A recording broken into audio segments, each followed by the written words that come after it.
పొద్దున్నే పాస్ మొహంతో కనపడ్డానని భయపడొద్దు. సిగ్గు లేకుండా 8:30కి లేచి పొద్దున్నే అని చెప్తున్నా చూడండి నేను. ఇంక ఇప్పుడు మన కార్యక్రమాలన్నీ జరుపుకోవాలి. ఇది మా అక్కోళ్ళ ఇంట్లో నా మార్నింగ్ రొటీన్. మనం చేసే పనులు ఏం లేవు. ఇప్పుడు తినడానికి ముందు మన పారసెప్పలను కొద్దిగా గడుక్కోవాలి కదా. అదే నైస్గా చెప్పాలంటే బ్రష్ చేస్తున్నా.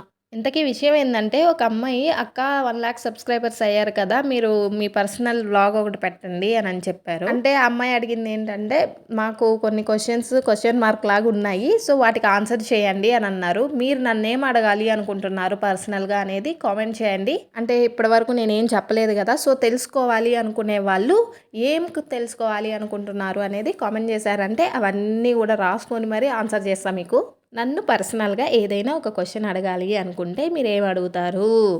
ఆ అమ్మాయి అడిగింది, నేనేం మర్చిపోయాను, సారీ సిస్టర్ ఏమనుకోవద్దు. ఇంకా చెప్పండి అమ్మా, మీకేం డౌట్లు ఉన్నాయి నా గురించి? రోజు సాగదీయడం ఎందుకు, ఒకేసారి చెప్పేస్తా. ఏం అడగాలనుకున్నారో అడిగేయండి. బాయ్.